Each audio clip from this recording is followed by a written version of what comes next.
अस्सलाम वालेकुम। आज मैं पनामा बीच के ऊपर, पनामा सिटी, ये डाउनटाउन है जी, आपको सारी बिल्डिंगें दिखाता हूँ। ये पनामा जो है बेसिकली तो जैसे आपको बताया था कि ये एक छोटा सा मुल्क है, अमेरिका और लैटिन अमेरिका में यूएस के साथ है, करीबी पड़ता है, और मैक्सिको के भी। ये वो है पनामा पेपर्स जहाँ से हमारे सियासतदान भी बदनाम हुए या लीक हुई पेपर। ये टैक्स हेवन भी कहा जाता है इसको। यहाँ पे दुनिया का बहुत बड़ा पैसा लगा हुआ है। बेसिकली टैक्स फ्री कंट्री भी है, और उसके अलावा भी गरीब मुल्कों का लोगों का चोरी का पैसा उठा उठा के वहाँ की लीडरशिप ने इधर लगाया है। ये ऐसे ही लगता है जैसे न्यूयॉर्क में आ गए हैं।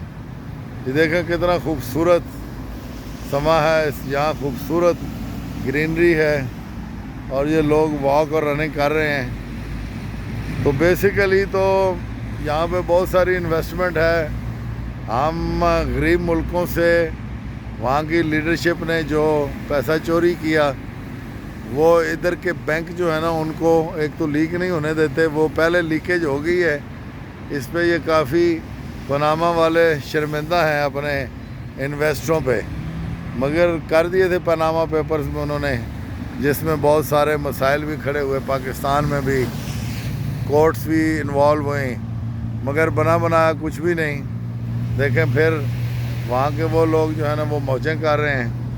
बहरहाल ये एक अलग, चूँकि मैं सियासी पोस्ट करता नहीं हूँ, मगर ये मैं दिखाना ज़रूरी था कि इसको पनामा बोलते हैं। ये सामने देखें बीच है, ये कोई इसकी सफाई इतनी नहीं हुई है आजकल, मगर it's amazing, beautiful place to watch, beautiful place to walk around. ये दरख्त खूबसूरत, ये देखें पाम के ट्रीज़, और ये बड़ा ही लवली जो सीनरी है यहाँ पे ना। ठीक है, अभी आपको आहिस्ता आहिस्ता आगे थोड़ा सा जाके और बिल्डिंगें भी दिखाएंगे। अंदर भी काफ़ी हैं, ये देखिए वो पीछे कार के भी बहुत हैं, मगर हम ये बीच के किनारे किनारे पे चलते हुए, वो जो वाइट बिल्डिंग है सेंटर में अभी आपको नज़र आ रही है, ये वाली, यहाँ पे जिप लाइन है दो बिल्डिंगों के दरमियान, और उसके साथ ही नीचे वो मस्जिद है जो पहले मैंने आपको दिखाई है। ठीक है, वो भी देखते हैं और कंटिन्यू रखेंगे हमारा सफ़र। साथ साथ आपको दिखा रहे हैं, ये देखें इन्होंने इस दीवार को भी ब्लू कलर किया हुआ है, और बड़ा खूबसूरत घास है। बिल्डिंगें बड़ी से बड़ी और बड़ी मॉडर्न, ये 60-70 फ्लोर वाली बिल्डिंगें हैं, मेजॉरिटी 80 फ्लोर तक।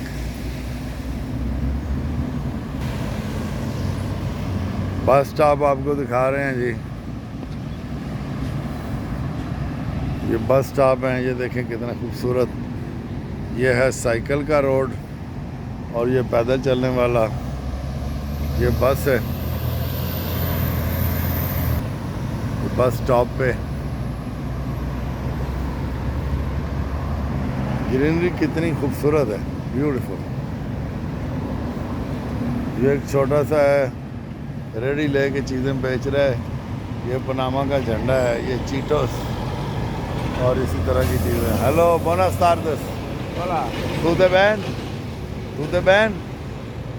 ओके, मैंने उसको कहा कैसे हो, अच्छे हो। ये देखो इधर भी आपके पैसे से बने हुए डस्टबिन्स, ये वो, और ये देखिए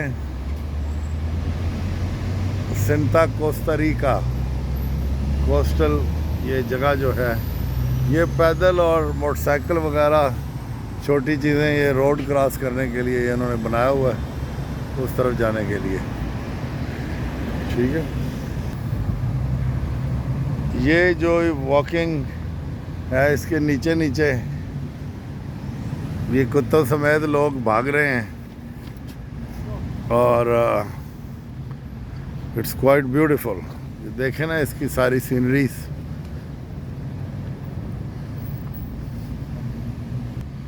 ये देखें जी, ये साथ साथ पुल के ये ग्रीनरी लगी हुई,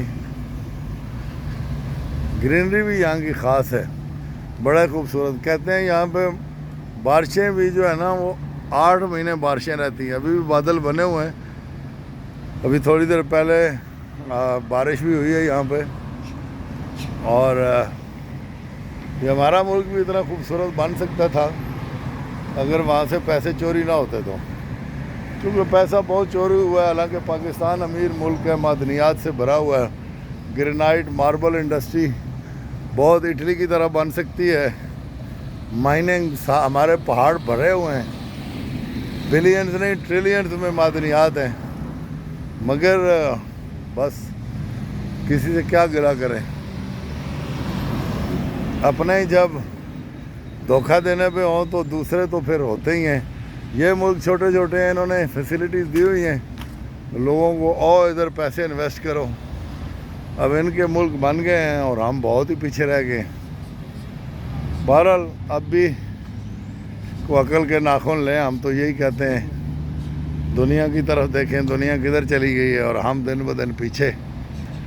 तो अपने मुल्क को बनाना भी सदका जारिया है। जो सबसे बड़ी मुझे प्रॉब्लम अक्सर नज़र आती है पाकिस्तान में, लोगों की तरबियत ही नहीं हो सकी है प्रॉपर। रेहड़ी पे बेचने वाला फ्रूट भी बेईमानी में लगा हुआ है। जो दिखाता है वो देता नहीं है, जो दिखाता है और जिसकी कीमत मांगता है वो चीज़ लेने के लिए भी आपको तगोदौ करनी पड़ती है। तो बेसिकली तो चाहिए ये था कि टॉप टू बॉटम हम ईमानदारी की तरफ आ जाते तो हम और हमारा मुल्क दोनों तरक्की कर जाते। मौज तो अल्लाह ने करानी होती है ना। मौज अगर आप समझें कि बेईमानी से कर सकते हैं तो नहीं हो सकती। बेईमानी से पैसा कमाया हुआ या रिश्वत या हेरा फेरी का पैसा कमाया हुआ चौकीदार तो आप बन सकते हैं, उसके आने वाली नस्लों के खर्च नहीं कर सकते, क्योंकि अल्लाह ने आप में सख्त खींच लेनी होती है और खींच लेता है सख्त खर्च करने की। तो इसलिए इस तरह के टावर तो बना सकते हैं दूसरे मुल्कों में, मगर मौजें नहीं कर सकते। मौजें करने के लिए आपको ईमानदार होना ज़रूरी है। क्यों जी? बिल्कुल सही है जनाब। ये हमारे भाई हैं इशफाक साहब, कश्मीर से हैं, इधर बर्मिंघम में। ये और मैं इकट्ठा ट्रैवल कर रहे हैं। He likes it too. हमारा यही पॉइंट ऑफ व्यू है कि तरक्की कौमों ने भी की है और इंडिविजुअल्स ने भी की है, ईमानदारी से की है।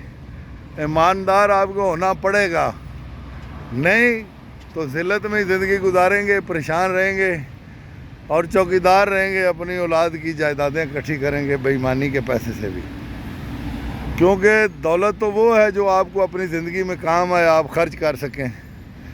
जो खर्च ही नहीं कर सकते, अल्लाह ने आपकी सख्त ही खींच ली हुई है सख्त करने की। खर्च करने की अगर सख्त ही ना हो तो फिर उस दौलत का क्या फ़ायदा। ये देखें बीच पे इधर, very nice, beautiful, wonderful.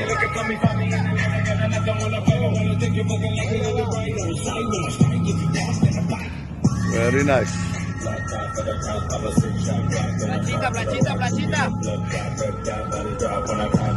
Very nice. Very nice. Keep it up. Very nice.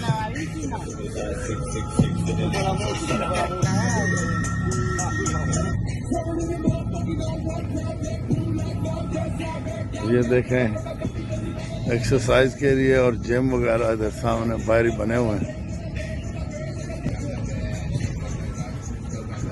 ये पीछे बोर्ड्स हैं और ये एक्सरसाइज की जगह है।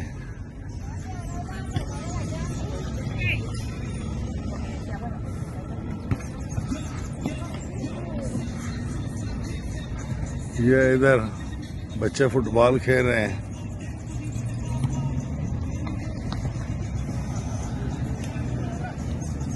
साथ ये लोकल जूस वगैरह।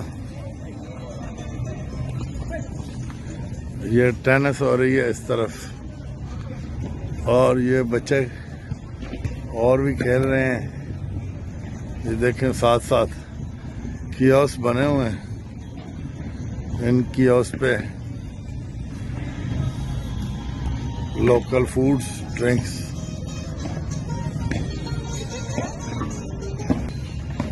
ये हम बोट्स के नज़दीक पहुंच गए हैं।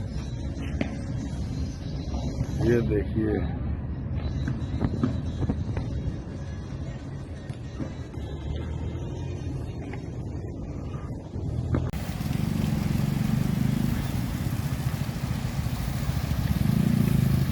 ये देखें जनाब, फाउंटेन लगा हुआ है खूबसूरत, और ये इसके छोटी सी ब्रिज बनी हुई है। इसके पीछे बोट्स हैं।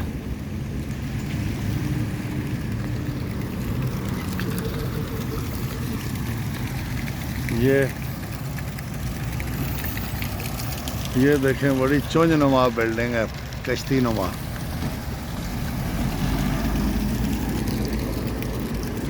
इस तरफ भी ये छोटा सा फाउंटेन लगा है। ये बैठने की जगह है। Very nice.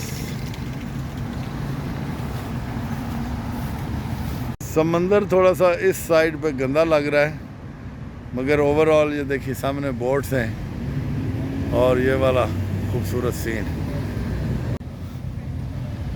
ये वही समा है मेरे ख्याल में। अब आपको ज़्यादा और कोई दवाई ना दी जाए या समझाने की कोशिश ना की जाए, आप खुद समझदार हैं। इसके साथ ही मैं आपको इजाज़त लूँगा। ये सारे टावर्स और बिल्डिंगों के सामने से इस उम्मीद के साथ कि हम अपनी आने वाली जो ज़िंदगी है ना वो बेहतर करेंगे, इंडिविजुअल भी बेहतर करें और बहसीयत कौम भी उसमें हिस्सा डालें ईमानदारी और सच्चाई में, और अपने फैमिलियों में भी सच और ईमानदारी पे ज़्यादा भरोसा करें, और अपने लगते लीनों को कहें कि भाई बेईमानी के पैसे से अल्लाह ने रिज़्क में कोई बरकत नहीं रखनी और आप परेशान रहोगे। परेशानी जो है ना वो कुछ ज़िंदगी नहीं है। दौलत जितनी ही आपके पास हो मगर आपको उसके खर्च करने में मज़ा ना हो तो क्या दौलत, उसका फ़ायदा। सिर्फ चौकीदार हैं। उस चौकीदारी से बचने के लिए अपनी असलियत में आ जाएं, अल्लाह का नाम लें, नमाज फ़र्ज़ कभी ना छोड़ें।